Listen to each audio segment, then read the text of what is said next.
दोस्तों, इस तस्वीर में दो रेप विक्टिम्स को दिखाया गया है। एक है निर्भया और दूसरी है आसिफा।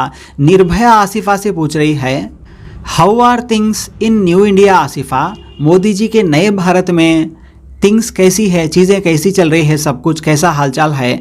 क्योंकि कांग्रेस की सरकार में बताया जाता था कि कांग्रेस की सरकार में महिलाओं के रेप्स बहुत होते हैं, महिलाओं की सुरक्षा करने में नाकामयाब हो रही है कांग्रेस सरकार, रेप्स कांग्रेस की वजह से ही होते हैं। ये सारी बातें स्मृति ईरानी जी सड़कों पर उतर के बोला करती थी। तो अब इसी उम्मीद के साथ निर्भया पूछ रही है कि भाई कांग्रेस की सरकार में तो सब कुछ गलत हो रहा था महिलाओं के साथ, तो क्या मोदी जी के नए इंडिया में क्या चीज़ें बदली है या नहीं। ये सवाल निर्भया आसिफा से पूछ रही है जो अभी अभी आई हुई है परलोक में।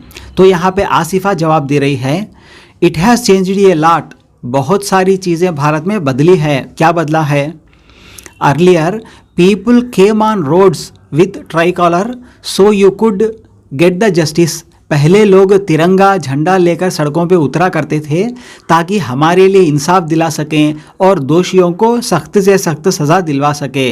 लेकिन आज now they are trying to save my rapists holding tricolour in their hands. लेकिन लोग आजकल वही झंडा लेकर उतर रहे हैं दोषियों को बचाने के लिए, ना कि दोषियों को सज़ा दिलवाने के लिए।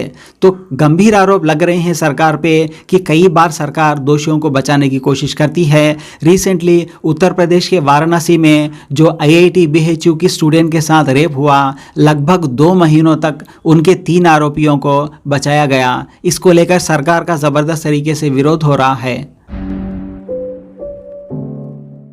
जो बनारस में BHU में, बनारस हिंदू यूनिवर्सिटी में जो बलात्कार हुआ है एक लड़की के साथ, IIT की जो स्टूडेंट है, और वो बलात्कार भी किसने किया है?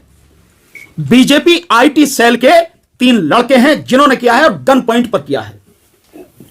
इससे ज्यादा गंभीर मुद्दा हो क्या सकता है कि वो बहन बेटियां जो इस देश की हैं, निर्दोष, जिनकी रक्षा करना हम सबकी जिम्मेदारी है, विशेषकर सरकार की जिम्मेदारी है। और वो सरकार जो सरकार कहती है बेटी बचाओ बेटी पढ़ाओ, उसी के लोग बेटियों की इज्जत लूट रहे हैं। मैं इसीलिए बार बार कहता हूं, मैंने कई वीडियोस में कहा है बार बार कि बीजेपी गुंडों और बदमाशों को पालने का, उन्हें संरक्षण देने का एक अड्डा बन गई है।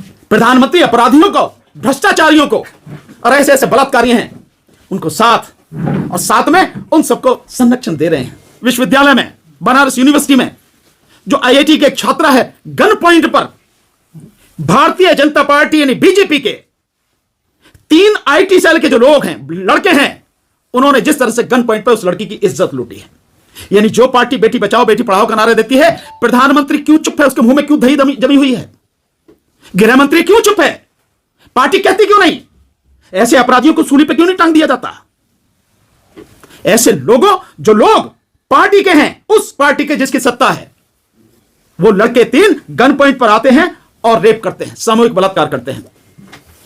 यह स्थिति आज की तारीख में इस देश के लिए बहुत ज्यादा गंभीर है। सब लोगों के सामने सवाल है कि बहन बेटियों की इज्जत आबरू अगर यूनिवर्सिटी में, और वो भी बनारस हिंदू विश्वविद्यालय, हिंदू का डंका पीटा जाता है, ढोल पीटा जा रहा है। बनारस को राजधानी बनाने की भी बात कही जा रही कहीं कि दिल्ली को छोड़कर बनारस को राजधानी बनाएंगे जब हिंदू राष्ट्र बनेगा। उस बनारस यूनिवर्सिटी में, मदन मोहन मालवीय जी की यूनिवर्सिटी में गन पॉइंट पर 3 लड़के बीजेपी IT सेल के बलात्कार करते हैं, और अभी तक पिछले 2 महीने लगातार उन्हें बचाया गया, सरकार द्वारा बचाया गया। नहीं तो पहले ही दिन जब निकल आई थी, जो उनकी वो CCTV कैमरे से फुटेज जो निकल आई थी, उसी समय सब मालूम था, बावजूद उनका अरेस्ट नहीं किया गया। अब आके अरेस्ट हुई है। ऐसे लोगों को किसी भी सूरत में किसी तरह का संरक्षण नहीं मिलना चाहिए। और एक और बड़ी गंभीर स्थिति आप देखिए कि इस तरह के बलात्कारी लोग पहुंच कहां तक है? प्रधानमंत्री के आसपास कोई पहुंच सकता है क्या? मुख्यमंत्री योगी आदित्यनाथ के आसपास कोई पहुंच सकता है यूं क्या? लेकिन आप उनकी जो वायरल हो रही हैं, फोटो वायरल हो रही हैं, उन फोटोज में आप देखिए कि प्रधानमंत्री को स्वागत कर रहा है वही अपराधी बलात्कारी, जो मुख्यमंत्री उनका स्वागत कर रहा है, इतने करीब में है। जो स्मृति ईरानी है, उनके साथ में उसका फोटो है। बीजेपी कितना करीबी होगा वो व्यक्ति? ऐसे ही व्यक्ति को बचाया जाता है। प्रधानमंत्री एक तरफ कहते हैं 70,000 करोड़ का घोटाला, उसे उप मुख्यमंत्री बना देते हैं अगले दिन। यही है ना स्थिति। तो मैं इसीलिए कहता हूं कि यह पार्टी केवल बड़े बड़े नारे देके इस देश को तबाह करने पर तुली है। हम इसका पुरजोर विरोध करते हैं। व्यक्तिगत रूप से मैं, भानु प्रताप सिंह, एक एडवोकेट होने के नाते इसका पुरजोर विरोध करता हूं। हमारा संगठन, हमारी पार्टी, राष्ट्रीय जनता संघर्ष पार्टी, और हम सारे तमाम लोग, आदरणीय डीसी कपिल साहब, हिजम राजन सिंघा साहब, हमारी पूरी टीम, हम सब लोग इसका कड़े शब्दों में विरोध करते हैं और इतना कहना चाहते हैं कि इन अपराधियों का तुरंत जितनी जल्दी हो सके, 15 दिन के बाद तो कुछ रह ही नहीं गया, सीसीटीवी फुटेज सब सारी आगे, तो इन्वेस्टिगेशन कंप्लीट की जाए विद इन अ मंथ, और उसके बाद 3 महीने के अंदर अंदर फास्ट ट्रैक कोर्ट में मुकदमा चला के इनको फांसी पर लटकाया जाए। फांसी से कम इनकी सजा नहीं होनी चाहिए, इनका अपराध बड़ा गंभीर है, फांसी पर लटकाया जाए। इस बात की हम लोग डिमांड करते हैं और पीड़ित परिवार के साथ, पीड़ित बच्ची के साथ हम पूरी तरह से हैं। अगर उन्हें हमारी किसी भी तरह की कानूनी मदद की जरूरत पड़े, हम हमेशा उसके लिए तैयार हैं, उनके लिए साथ हैं। लेकिन सर, ये सनातनी शेर बताए जाते हैं जो तीनों आरोपी हैं, ये तो भैया ये सनातनी शेर ही इज्जत लूट रहे हैं, और किसकी बात कर रहा हूं? अगर ये सनातनी शेर हैं तो क्या ये इस जनता को ही खाएंगे, और जनता में भी बहन बेटियों को ही खाएंगे क्या? उन्हीं की असमत, उन्हीं की इज्जत लूट के उन्हीं को तबाह करेंगे, उन्हीं को बेइज्जत करेंगे। अगर ये सनातन शेर हैं तो जो सनातन के ठेकेदार हैं, जो पार्टी के ठेकेदार हैं, उन्हें मुंह दिखाने के लिए सही मायने में जगह नहीं है। डूब मरना चाहिए उसी गंगा में, चुल्लू भर पानी में, वहीं जहां ये हुआ है। नहीं तो न्याय होना चाहिए इस बच्ची के साथ में, और अपराधियों को फांसी की सजा मिलनी चाहिए। ऐसी इन्वेस्टिगेशन करके कोर्ट में मुकदमा लड़ा जाए। रामराज है सर, उत्तर प्रदेश में हिंदू राष्ट्र बनाया जा रहा है, हिंदू बेटी है जो पीड़िता है। भाई मेरे कहने के लिए आप कोई भी नाम दे दो, मकसद यह है कि क्या आप लोगों को न्याय दे रहे हो, नहीं दे पा रहे हो, नहीं, इसमें आप पूरी तरह से फेल हो। नाम से क्या फर्क पड़ता है? नाम तो बढ़िया बढ़िया नाम रखे ना, मैंने बताया ना, बेटी बचाओ बेटी पढ़ाओ, कितना बढ़िया नाम है नहीं है? और कितना बढ़िया नाम। अच्छे दिन आने वाले आए क्या? और जैसे दिन थे वो भी चले गए।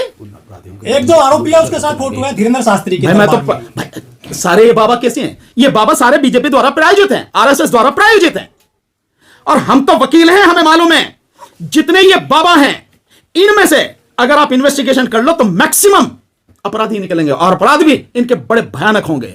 इनके अपराध बलात्कारों वाले होंगे, शारीरिक शोषण करने वाले होंगे महिलाओं के, और इनके अपराध कत्ल तक जाते हैं। हमने देखे हैं, यहां अदालतों में देखे हैं। यदि अक्यूज मुस्लिम होते फिर क्या होता? क्या गोली मारी जाती पैर में, बुलडोजर चला जाता? भाई गोली की तो पता नहीं, लेकिन बुलडोजर जरूर चल जाता, बुलडोजर जरूर चल जाता। इतनी देर में, मतलब जितनी देर में ये खबर आई ना, इतनी देर में बुलडोजर चल जाता, उनके घर नेस्तनाबूद हो जाते। लेकिन क्योंकि बीजेपी आईटी सेल के वो हैं, तो योगी जी को ये दिखाई नहीं दे रहे हैं, मोदी जी को दिखाई नहीं दे रहे हैं, तो योगी बाबा का जो बुलडोजर है इन पे नहीं चलेगा। चल जाए तो बहुत बड़ी बात है, पर हमें मालूम है इन पे नहीं चलेगा जो स्थिति है।